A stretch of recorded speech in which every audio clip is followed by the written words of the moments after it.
Hello guys, तो आप लोग कैसे हैं? हम उम्मीद करते हैं कि आप लोग अच्छे होंगे। तो आज इस वीडियो में हम लोग देखने वाले हैं एक बहुत ही इम्पोर्टेंट टॉपिक डिसइंटीग्रेशन के बारे में। यानी हम लोग समझेंगे कि डिसइंटीग्रेशन होता क्या है और डिसइंटीग्रेशन क्यों करते हैं। क्योंकि अगर आप फोर्थ ईयर में है, पासिंग आउट स्टूडेंट है, पास आउट करने जा रहे हैं 2025 में, तो आपको इंडस्ट्री में जाइएगा तो डिसइंटीग्रेशन ऑपरेटर्स देखने को मिल सकता है। वहाँ पे आप लोगों को बोलेगा कि डिसइंटीग्रेशन करना है, तो सबसे पहले आपको उसका बेसिक नॉलेज होना चाहिए कि डिसइंटीग्रेशन क्या होता है और डिसइंटीग्रेशन क्यों होता है।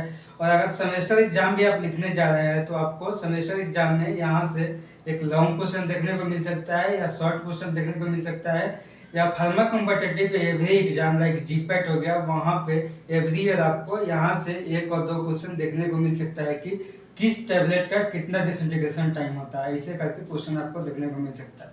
तो सबसे पहले हम समझेंगे कि डिसइंटीग्रेशन क्या होता है। तो देखिए, हम लोग पहले नॉर्मली समझेंगे कि डिसइंटीग्रेशन क्या होता है, उसके बाद उसका डिफिनेशन देखेंगे। डिसइंटीग्रेशन के मतलब ये होता है कि कोई एक टैबलेट लेते हैं, यानी टैबलेट या कैप्सूल लिए, उसको एक डिसइंटीग्रेशन बेसिस होता है। नॉर्मली हम लोग समझे कि एक ग्लास वाटर लिए, उसमें एक टैबलेट या कैप्सूल को हम लोग रखेंगे, तो हम लोग ये देखते हैं कि जो टैबलेट होता है सॉलिड फॉर्म में होता है, यानी हार्ड होता है, और उसको वाटर में रखेंगे तो वो धीरे धीरे धीरे क्या होता है कि वो टूटना स्टार्ट हो जाता है।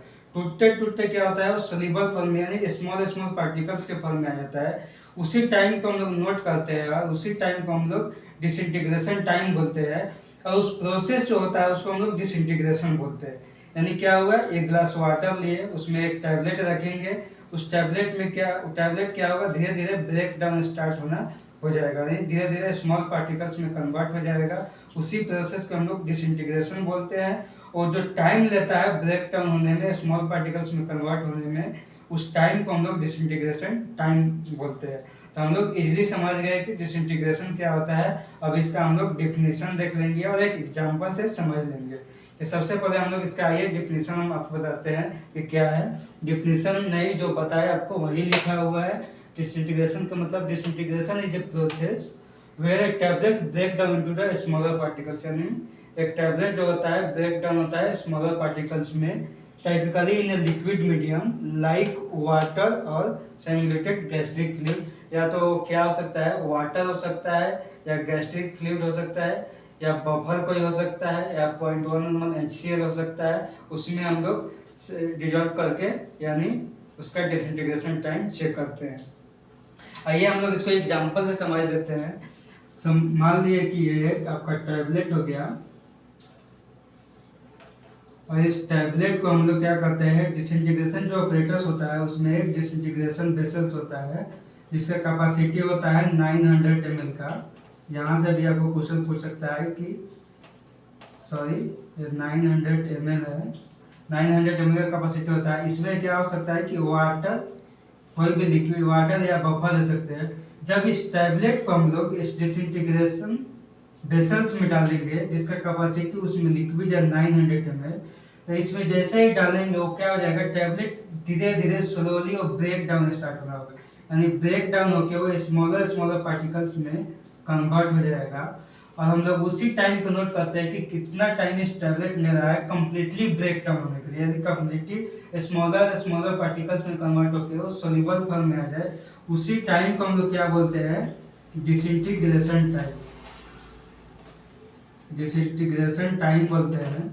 और ये जो प्रोसेस होता है उसको हम लोग डिसइंटीग्रेशन बोलते हैं। अब हम लोग देखेंगे नेक्स्ट की बहुत सारा टैबलेट होता है, जैसे शुगर कोटेड हो गया, अनकोटेड हो गया, कोटेड हो गया, कैप्सूल में हार्ड जिलेटिन कैप्सूल हो गया, सॉफ्ट जिलेटिन कैप्सूल हो गया, उसका स्टैंडर्ड डिसइंटीग्रेशन टाइम क्या होता है। तो हम वही एक एक करके देखेंगे। हम यहाँ पे लिखे हैं फर्स्ट क्या, टाइप्स ऑफ टैबलेट या कैप्सूल, उसके बाद इसका मीडियम क्या लेते हैं, उसके बाद इसके लिए टेम्परेचर क्या सेट होता है, यानी स्टैंडर्ड टेम्परेचर क्या होता है, और डिसइंटीग्रेशन टाइम उसके लिए क्या होता है एज पर यूएसपी और एज पर बीपी यानी ब्रिटिश फार्माकोपिया, और एज पर यूएसपी यानी यूनाइटेड स्टेट फार्माकोपिया के जो स्टैंडर्ड डिसइंटीग्रेशन टाइम है वो टाइम यहाँ पे हम लिखे हुए हैं। तो सबसे पहले क्या है, अनकोटेड टैबलेट्स। अनकोटेड टैबलेट्स के लिए जो हम लोग या वेसल्स है, इसमें जो मीडियम लेते हैं, या तो वाटर ले सकते हैं नहीं तो बफर ले सकते हैं। और इसके लिए जो हम लोग टेम्परेचर मेंटेन करते हैं 37 degree ±2 degree centigrade temperature maintain करते हैं। 37 डिग्री इसलिए मेंटेन करते हैं कि हम लोग को पता है कि हम लोग का जो बॉडी का टेम्परेचर होता है वो 37 डिग्री होता है। इसलिए हम लोग जो यहाँ पे है बॉडी के आउटसाइड भी जो हम लोग डिसइंटीग्रेशन करते हैं उसमें हम लोग 37 डिग्री मेंटेन करते हैं, क्योंकि एट द एंड क्या है जो भी टैबलेट और कैप्सूल हम लोग बना रहे हैं उसको हम लोग क्या करना है, हम लोग को ही उसको लेना है, यानी हम लोगों को इस टैबलेट को लेना है और कैप्सूल को लेना है और उसको हमारे बॉडी में डिसइंटीग्रेट होना है, डिजॉल्व होना है, एब्जॉर्ब होना है। At the end at the last में वो क्या करना है कि वो ह्यूमन को ही उस टैबलेट को लेना है। इसलिए हम लोग का जो टेम्परेचर होता है वही टेम्परेचर हम लोग आउटसाइड मेंटेन करते हैं 37 डिग्री ±2 डिग्री सेंटीग्रेड। और इसका जो डिसइंटीग्रेशन टाइम होता है स्पेसिफिक टाइम वो 15 मिनट्स में इसको डिसइंटीग्रेट होना चाहिए अगर हम लोग अनकोटेड टैबलेट्स बना रहे हैं तो। नेक्स्ट आपका क्या है, film coated tablets. Film coated tablets के लिए भी जो मीडियम होता है तो हम लोग मीडियम वाटर लेते हैं और टेम्परेचर हम लोग 37 डिग्री ±2 डिग्री सेंटीग्रेड मेंटेन करते हैं। और इसका जो डिसइंटीग्रेशन टाइम होता है वो 30 मिनट्स होता है फिल्म कोटेड का, क्योंकि इसमें क्या होगा एक कोटिंग का लेयर होता है इसलिए उसका डिसइंटीग्रेशन टाइम इंक्रीज हो जाएगा। उसके बाद आपका नेक्स्ट क्या है, शुगर कोटेड टैबलेट्स। यानी शुगर कोटेड टैबलेट्स के लिए भी जो मीडियम होता है हम लोग वाटर या 0.1 नॉर्मल HCl लेते हैं और टेम्परेचर जो है 37 डिग्री मेंटेन करते हैं। और इसका डिसइंटीग्रेशन टाइम जो होता है 60 मिनट होता है, क्योंकि इसमें फिर से कोटिंग लेयर एक इंक्रीज हो गया।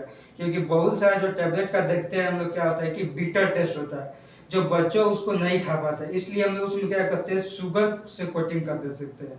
कोई स्वीटनर से हम लोग उसको कोट करते हैं कि वो टैबलेट मीठा लगे, बच्चे जो है इजीली उसको स्वेल कर ले और इजीली उसको खा जाए, इसीलिए हम लोग शुगर कोटिंग करते हैं। तो उसका क्या होगा, कोटिंग लेयर इंक्रीज हो गया इसलिए उसका डिसइंटीग्रेशन टाइम भी इंक्रीज हो जाएगा। यानी इसको हम लोग रिमेंबर कर सकते हैं शुगर जो है एस से स्टार्ट हो रहा है और डिसइंटीग्रेशन टाइम भी 60 यानी एस से स्टार्ट हो रहा है, यानी शुगर कोटेड का डिसइंटीग्रेशन टाइम जो होता है 60 मिनट होता है। नेक्स्ट आपका क्या है, डिस्पर्सिबल टैबलेट्स। डिस्पर्सिबल टैबलेट के लिए हम लोग मीडियम जो होता है वाटर लेते हैं, उसका टेम्परेचर जो है रूम टेम्परेचर फिक्स करते हैं 20 ±5 डिग्री सेंटीग्रेड। 20 डिग्री इसलिए मेंटेन करते हैं क्योंकि जो डिस्पर्सिबल टैबलेट होता है हम लोग आउटसाइड उसको वाटर में डिस्पर्स कर देते हैं। उसके बाद हम लोग उसको क्या करते हैं, वाटर में डिस्पर्स करके उसको हम लोग ड्रिंक कर लेते हैं यानी पी लेते हैं, इसलिए हम लोग उसको डिसइंटीग्रेट जो है आउटसाइड ही कर देते हैं। इसीलिए उसका जो टेम्परेचर हम लोग मेंटेन करते हैं 20 डिग्री मेंटेन करते हैं। और इसका जो डिसइंटीग्रेशन टाइम होता है वेरी ले होता है, क्योंकि डिस्पर्सिबल टैबलेट इजीली और डिसइंटीग्रेट हो जाता है, इसलिए इसका dispersible time disintegration time 3 minutes होता है। नेक्स्ट आपका क्या है, इफरविजेंट टैबलेट। इफरविजेंट टैबलेट के लिए भी हम लोग जो मीडियम होता है वाटर लेते हैं और जो उसका डिसइंटीग्रेशन टाइम होगा वेरी ले होगा 5 मिनट्स होता है। और जो उसके लिए भी हम लोग temperature 20 ±5 degree room temperature maintain करते हैं, क्योंकि उसको भी हम लोग क्या करते हैं, जैसे इनो है, इनो को हम लोग डिजोल्व क्या करते हैं आउटसाइड ही उसको डिजोल्व कर देते हैं, जब सोल्यूबल फॉर्म में आ जाता है तो उसको हम लोग क्या करते हैं ड्रिंक कर लेते हैं। उसी तरह इसका डिस्पर्सिबल टैबलेट का भी और इफरविजेंट टैबलेट का भी बहुत ही कम होता है, 3 to 5 मिनट्स होता है।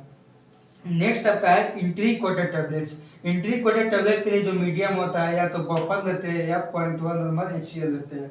और इसका भी जो हम लोग टेम्परेचर मेंटेन करते हैं बॉडी टेम्परेचर मेंटेन करते हैं 37 degree centigrade ±2 degree centigrade.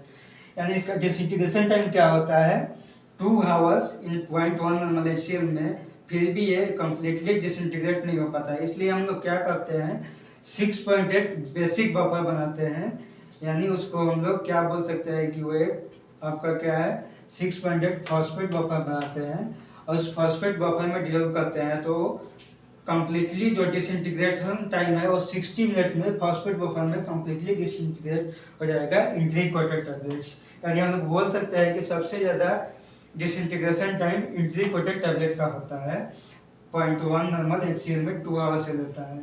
Next आपका क्या है soft gelatin capsule. Soft gelatin capsule आपका क्या है, इसके लिए मीडियम जो है वाटर लेते हैं, टेम्परेचर भी बॉडी टेम्परेचर यानी 37 डिग्री ±2 डिग्री सेंटीग्रेड मेंटेन करते हैं। इसका जो डिसइंटीग्रेशन टाइम होता है 60 मिनट होता है।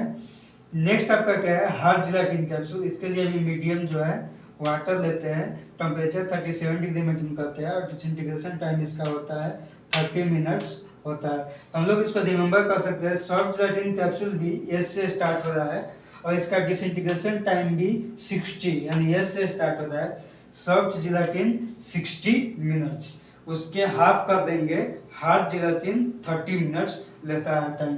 उसके बाद हम लोग रिमेम्बर कर सकते हैं कि अनकोटेड टैबलेट्स यानी कोई कोटिंग टैबलेट्स पे नहीं है तो उसका डिसइंटीग्रेशन टाइम क्या होगा, लो होगा यानी 15 मिनट्स।